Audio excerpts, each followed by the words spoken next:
भाई स्ट्रेस के विषय में मैंने आपसे अपने प्रीवियस कुछ वीडियोस में बात करी है कि स्ट्रेस क्या होता है, क्यों होता है और उसका शरीर पे क्या प्रभाव होता है।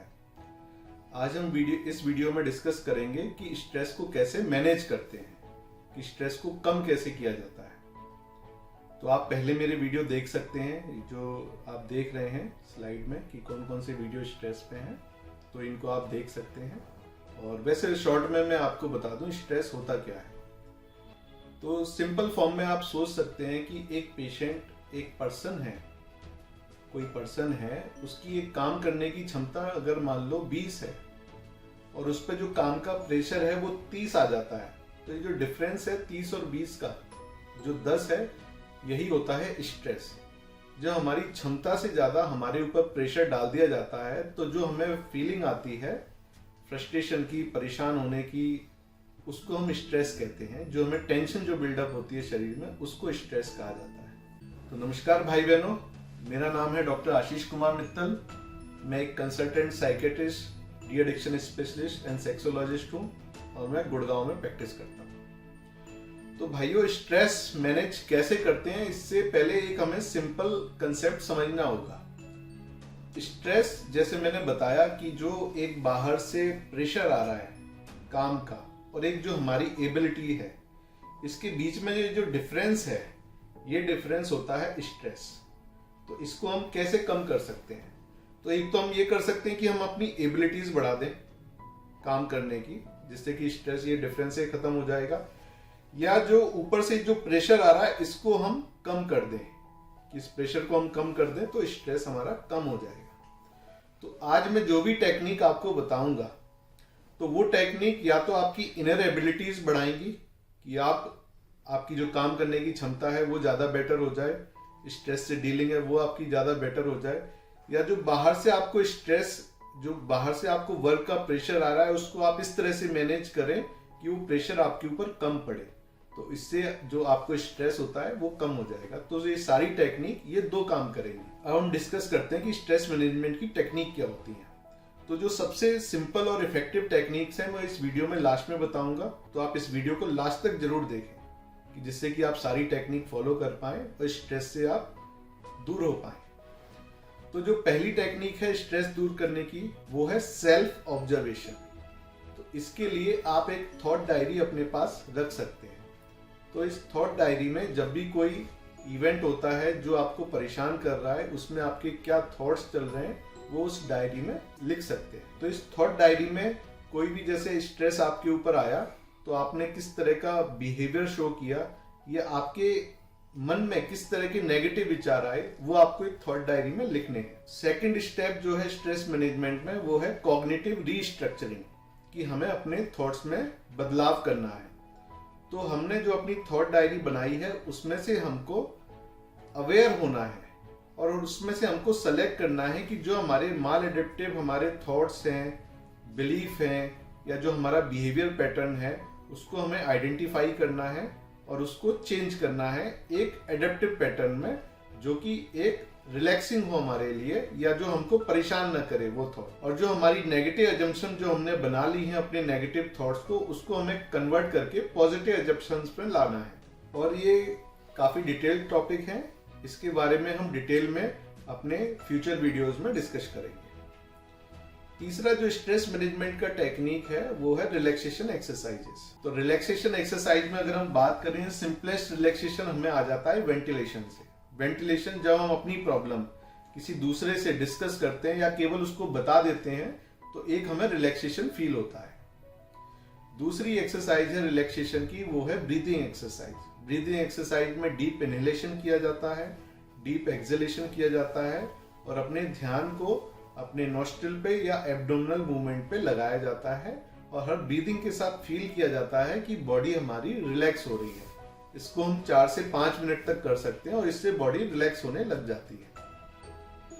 और रिलैक्सेशन एक्सरसाइज में हम मसल रिलैक्सेशन एक्सरसाइज कर सकते हैं, जैसे JPMR, Jacobson progressive muscle relaxation. इन एक्सरसाइज में एक ग्रुप ऑफ मसल्स को टाइट किया जाता है और फिर उनको थोड़ी देर में रिलैक्स किया जाता है और बॉडी के एक पार्ट से इसको चालू करके पूरे बॉडी से होते हुए दूसरे एंड तक इसको ले जाते हैं, जिससे कि हमारा बॉडी रिलैक्स होने लग जाता है। और जो रिलैक्सेशन एक्सरसाइज है, जैसे कि सेल्फ हिप्नोसिस किया जा सकता है या बायो फीडबैक, ये भी रिलैक्सेशन एक्सरसाइज है जिससे हमें स्ट्रेस मैनेजमेंट में हेल्प मिलती है। चौथी टेक्निक स्ट्रेस मैनेजमेंट की जो है वो है टाइम मैनेजमेंट। तो सबसे पहले टाइम मैनेजमेंट में हमें अपना जो करंट पैटर्न है, किस तरह से हम अपने टाइम को यूज कर रहे हैं अपनी रूटीन दिनचर्या में, उसके बारे में इंफॉर्मेशन हमको कलेक्ट करनी है। फिर उस इंफॉर्मेशन को कलेक्ट करने के बाद हमें अपनी एक्टिविटीज को प्रायोरिटाइज करना है कि कौन सी एक्टिविटी हमारे लिए ज्यादा जरूरी है, कौन सी एक्टिविटी हमारे लिए फ्रूटफुल है और कौन सी एक्टिविटी हमारे लिए मस्ट है। तो उन एक्टिविटीज पे फिर हमको टाइम ज्यादा देना है। और फिर प्रायोरिटाइज करने के बाद हमें देखना है कि हम किस एक्टिविटी पे कितना टाइम दे रहे हैं और हमें कितना टाइम उसको देना चाहिए। अगर उसमें कुछ मिसमैच है कि जो एक्टिविटी हमारे लिए जरूरी नहीं है, हम ज्यादा टाइम दे रहे हैं, तो हमको उस टाइम को अपनी ज्यादा जरूरी एक्टिविटीज के लिए डाइवर्ट करना चाहिए। तो इस टाइम मैनेजमेंट टेक्निक से हम जो ज्यादा जरूरी एक्टिविटीज हैं उसमें ज्यादा टाइम देते हैं और जो कम जरूरी एक्टिविटीज हैं या जो कम इंपॉर्टेंट एक्टिविटीज हैं उस पर हम कम टाइम देते हैं। तो इस तरह से हम अपना इफेक्टिव टाइम मैनेजमेंट कर पाते हैं, जो कि हमारे स्ट्रेस को कम करता है और हमारे वर्क करने की एफिशिएंसी को बढ़ा देता है। जो पांचवी टेक्निक है स्ट्रेस मैनेजमेंट करने की, वो है प्रॉब्लम सॉल्विंग टेक्निक्स। तो प्रॉब्लम सॉल्विंग टेक्निक्स में जब हमारे पास प्रॉब्लम्स इकट्ठी होती जाती हैं, हम उनको मैनेज नहीं करते, तो वो हमारा स्ट्रेस बढ़ाती रहती हैं और कॉम्प्लेक्स प्रॉब्लम को यूजुअली लोगों की प्रोकास्टिनेट करने की भी टेंडेंसी होती है, जिससे कि उनका बर्डन उन पर बढ़ जाता है। तो इस टेक्निक में लोग प्रॉब्लम्स को आइडेंटिफाई करते हैं कि कौन कौन सी प्रॉब्लम्स उनकी बची हुई हैं और उनका सॉल्यूशन ढूंढा जाता है।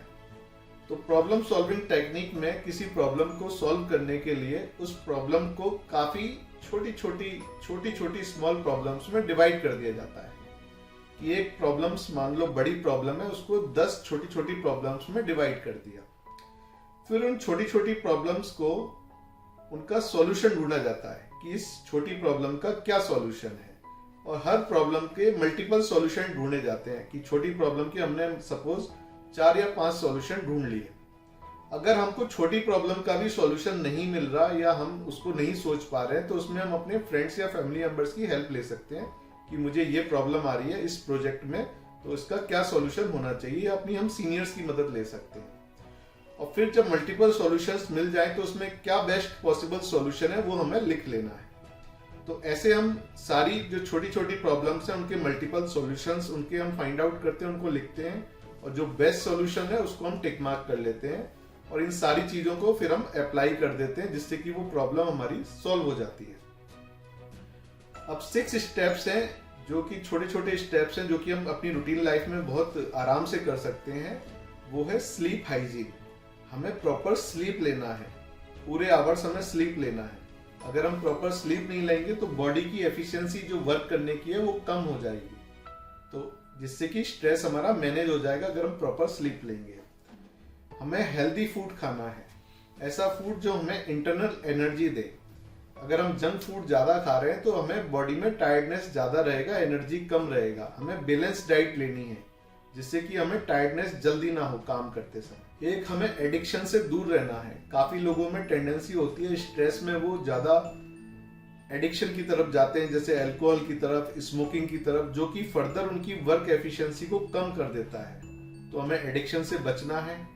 इवन काफी समय लोग जब स्ट्रेस में होते हैं तो वो कैफीन की काफी ज्यादा इंटेक कर लेते हैं, बार बार कॉफी पीते हैं, चाय पीते हैं, जिससे कि उनका स्ट्रेस और एंजाइटी खत्म नहीं होता बल्कि और एंजाइटी उनकी बढ़ जाती है। और इसके साथ लोगों को रेगुलर एक्सरसाइज करनी चाहिए।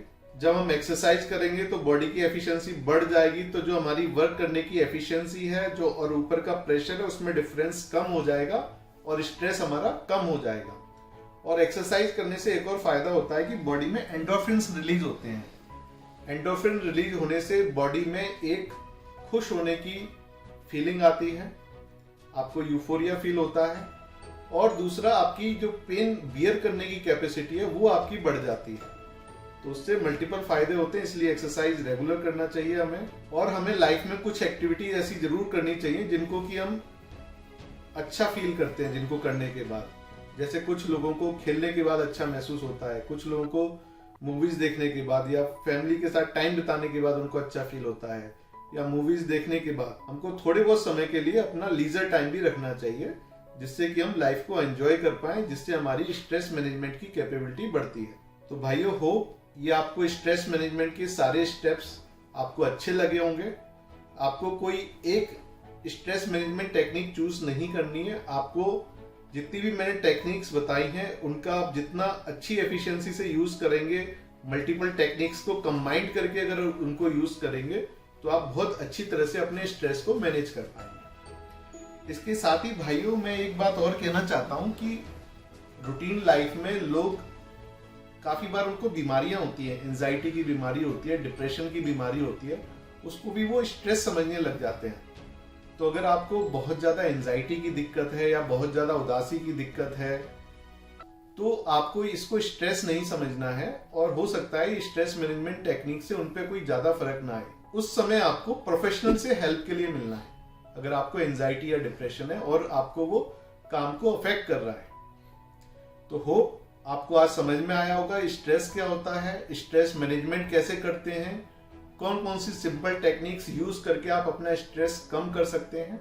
अगर आपको ये वीडियो अच्छा लगा तो इसको लाइक करिए, कमेंट में लिखिए आपको अगर कोई प्रॉब्लम है तो मेरे चैनल को जरूर सब्सक्राइब करिए। जो मैंने पहले जो वीडियो दिए हैं स्ट्रेस पे वो भी आप देख लीजिए, जिससे आपकी हेल्प होगी। धन्यवाद, नमस्कार।